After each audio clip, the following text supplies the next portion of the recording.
Welcome back, guys. We're here on our modern retreat build and we're back on site after we've trimmed it to install some baseboard over hardwood flooring. It's a completely different process than homes are typically built around here. Kind of want to show you how that all changes whenever we have to scribe baseboard after flooring is installed. We've been waiting to get back into this project. We needed a few things to happen first. First, our hardwood flooring needed to go in, and then we also have an epoxy floor that went in to this garage. This just got finished up earlier this week. We've got protection on it. We're not cutting out here because the trim was already inside, but whenever you have stuff like this, you just have to be extra careful that you don't damage it during the process of construction. Even small details like this step, this was something that the homeowner requested. We went ahead and built it at trim phase, but we made it so that it was removable so that they could put the epoxy down and actually go underneath the step. And then this morning we went ahead and installed that again permanently. So it's just a lot of details, always trying to give the homeowner the best product. That way, if someday they want to remove this step, there's not a big empty spot of concrete sitting here later on. Our hardwood flooring is installed now, and we went ahead and left our baseboard inside the house so that it's acclimated. I really didn't want to have it sitting out on top of the concrete for a month plus while the hardwood was getting installed. So it's already in here. As you can see, we've got a couple saws set up and our table saw for scribing the baseboard, and we're just pulling the base out of the middle of the floor to cut. One of the most important things if you're gonna build a house and you don't want shoe molding and you're gonna scribe your baseboard to the floor is to have good flooring protection. So if we look down here, we've got our flooring, and then we've actually got 2 layers of flooring protection. This stuff here, which is really impressive, and then we've got some standard ram board type material going over the top of that. This is really gonna be important to keep the floor clean, but then also to ensure that if something does get dropped on the floor, it's not going to scratch and leave a dent. So what's different that we're doing here versus what's typical? On a normal job in our area, typically we use shoe molding. So we would go through, trim the house, and install our baseboard everywhere. Where there's carpet, where there's hardwood, doesn't matter. And then on any hard surface flooring area, we would go ahead and install shoe molding. If the homeowner doesn't want shoe molding, that changes the whole process because the baseboard needs to be fit tight down to our hard surface flooring.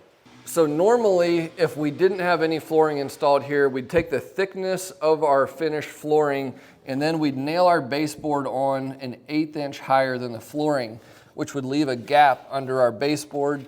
We'd then come back through and install shoe molding that would conform to the floor after the hard surface flooring is installed.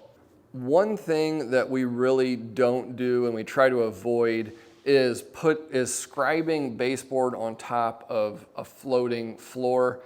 Whenever you have a floating floor, a lot of times you have dips and humps in your concrete that the floating floor is going on top of or your subfloor. And the problem is if you put your baseboard down on top, you might not get a true idea of how the floor actually is. And it's just kind of hard to actually scribe it. You might be walking along and step in an area, and then the flooring, because it's floating, it'll go down and expose a gap under the baseboard. So scribing baseboard just really works a lot better if you have a flooring material that's actually fastened down to the floor, in my opinion. Now here, it's actually been really easy to install baseboard over this particular floor because our material is a really expensive engineered wood product. It's 9 inches wide. It's a full 3/4 inches thick. And what that does is it makes it extremely stiff. So it naturally makes the whole floor pretty flat. And that's why really on a lot of our short pieces, we don't have to scribe them at all because of how stiff this flooring actually is. It just makes it really easy. Now, if you would have like a luxury vinyl plank that's really thin, you're gonna see a lot more of those humps and dips, and you're probably gonna have to do a lot more work to actually scribe that to the floor and get it to be nice and tight.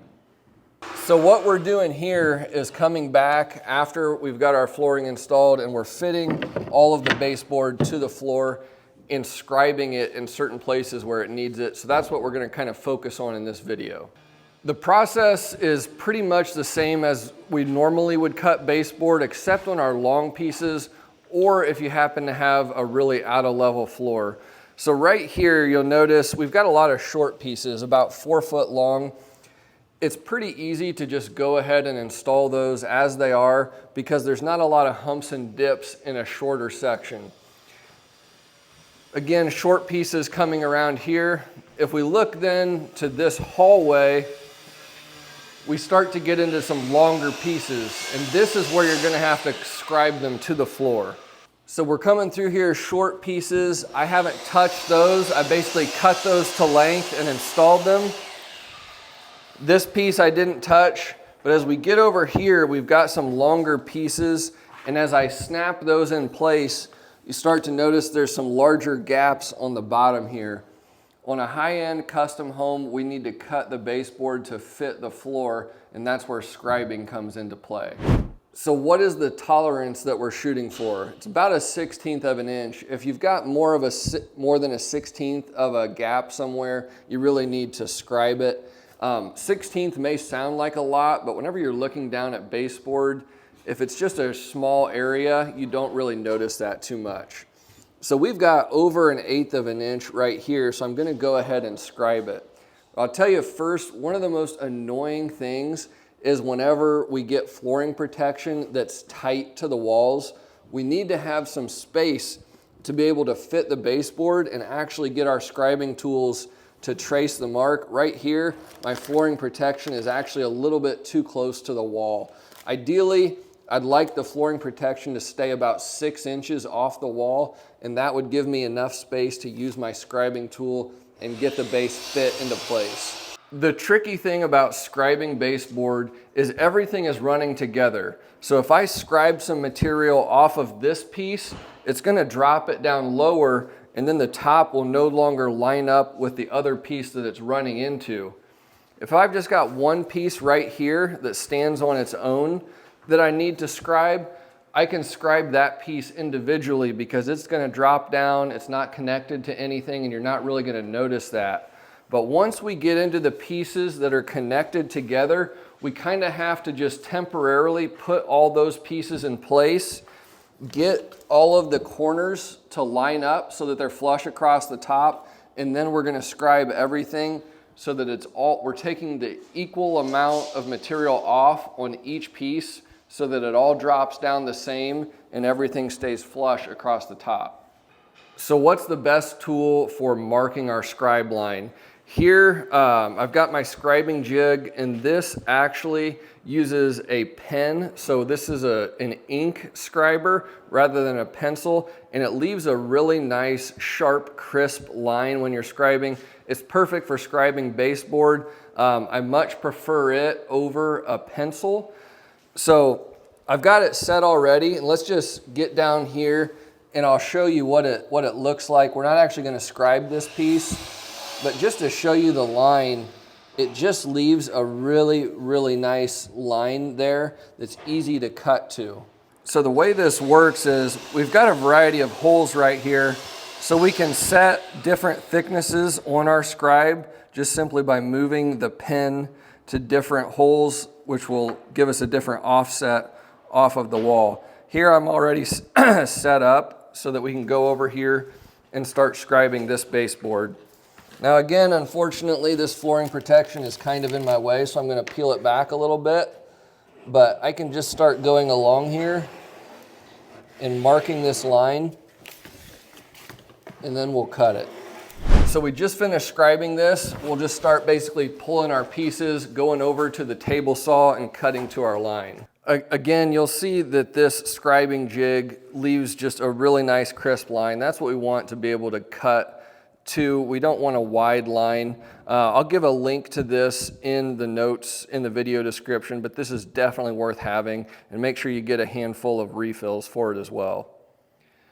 So we're all ready to cut. I've got my saw set at a 5-degree bevel. You might want to go more or less depending on what your preference is. I think 5 degrees a nice number. You don't want to try and scribe with the saw square, because once you get out on the very outside edge of this, it'll make your blade want to wander a little bit. And then if we do miss our cut line just a little bit, I can easily clean that up with a block plane if it's on a little bit of a bevel. So safety squints engaged, got my hearing protection in. I do like to have a stand on the back side of the saw here just to give me a little bit extra support, especially on the really long boards. Once you get up into those 12 to 16 foot lengths, they get a little bit unwieldy.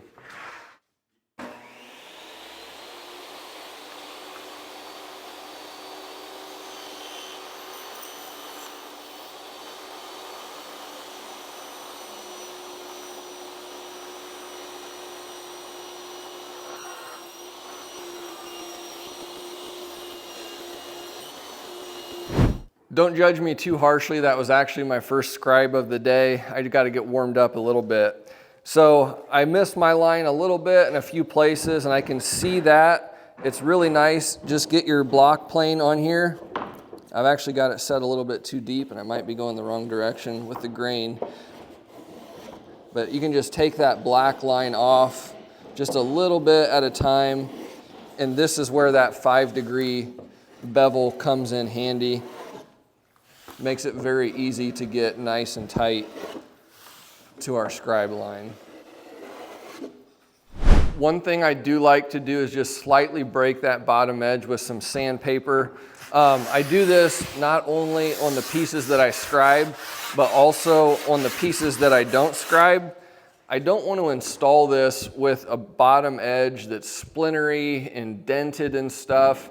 I want to give the painter a nice clean edge to cut to, and it just makes a world of difference taking some 120 grit paper and just real quick breaking that edge. Now on this profile, we also have a square top edge as well. So I'm just going ahead and breaking that top edge also. It only takes a second, and it just paints up so much nicer that way.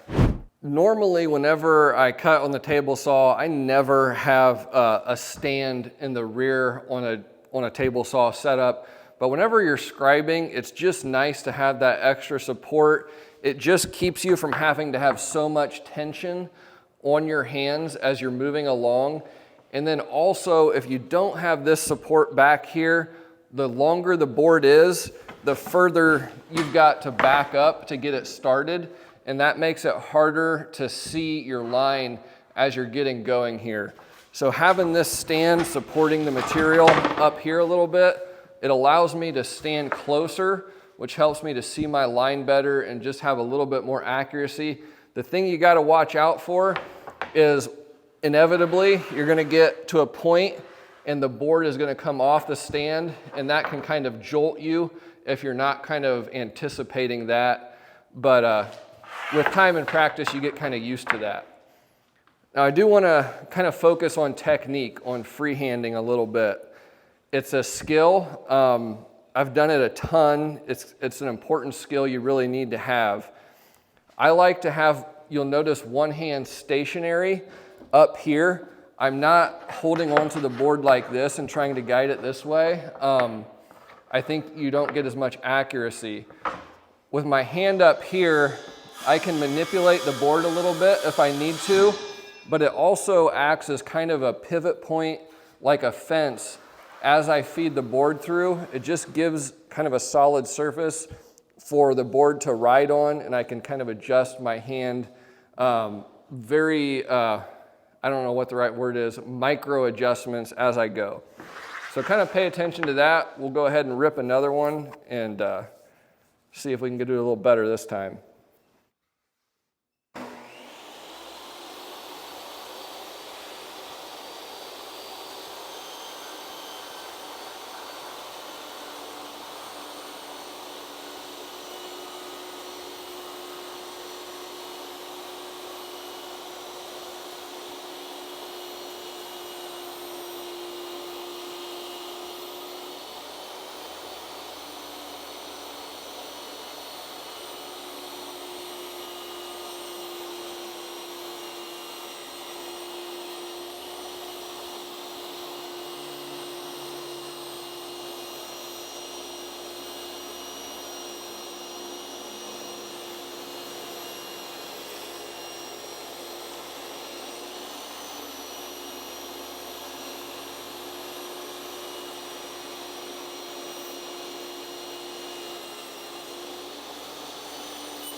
Again, a quick pass with the block plane just kind of smooths out the whole cut. Anywhere I see some ink from my cut line, I'll go ahead and take that off.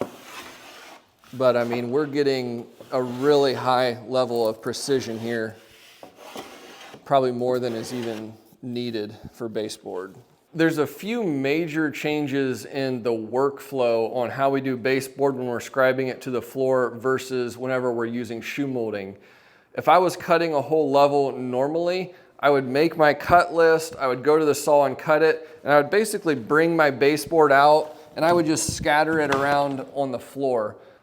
Whenever we're scribing baseboard, you actually kind of have to put all of your pieces in place so that you can sight along the bottom and see how they're actually fitting to the floor.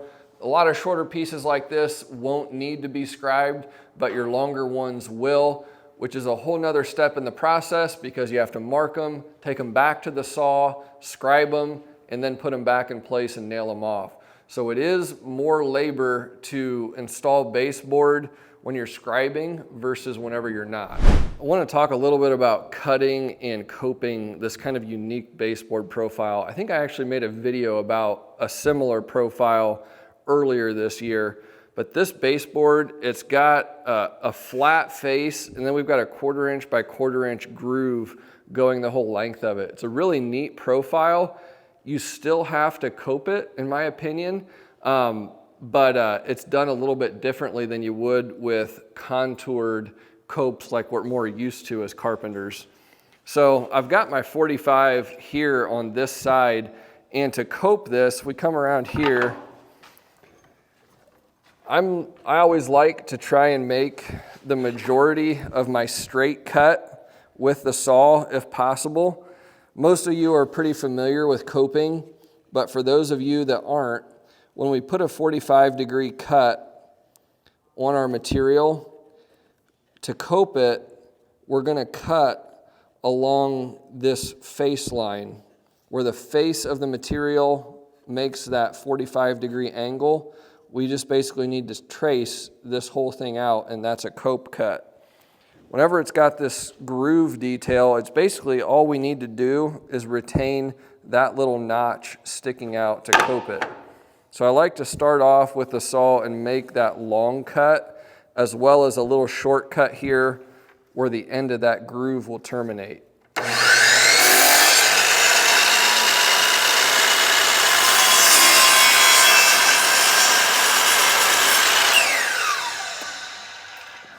If you've got a shorter piece, you can also just flip it around and go ahead and cut across the top just a little bit as well.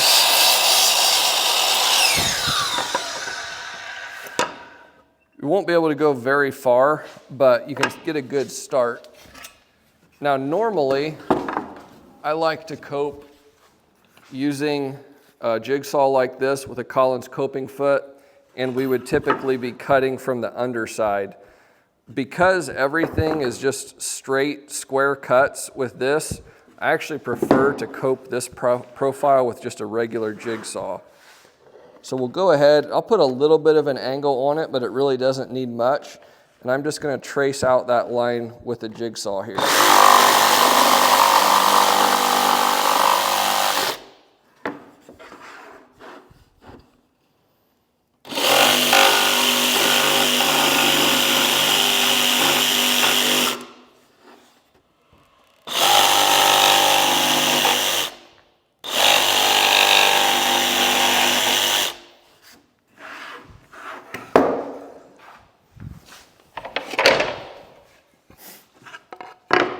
So now you'll notice here we've just got this little nub sticking out, and what that's going to do is allow us to put two pieces together, and it fills in this space on the inside here. And if you didn't do that, there would be this gap left open on the backside here, and we don't want that. We want to fill that in and make it look like this whole profile is continuous. So even though this is a flat profile baseboard, we still have to cope it in order to fill in that groove in the corners. So this whole scribing baseboard to flooring, it really changes the whole process of the build We trim the whole house like normal, minus the baseboard. Normally after that, the painter would come in and start painting. He doesn't. The flooring people come in, they put down all their hard surface flooring. Then we come back, we install all of our baseboard, and then the painter comes back to the job. So it completely changes the whole order of operation on the job, just so that we don't have shoe molding. But that's kind of just how it has to be.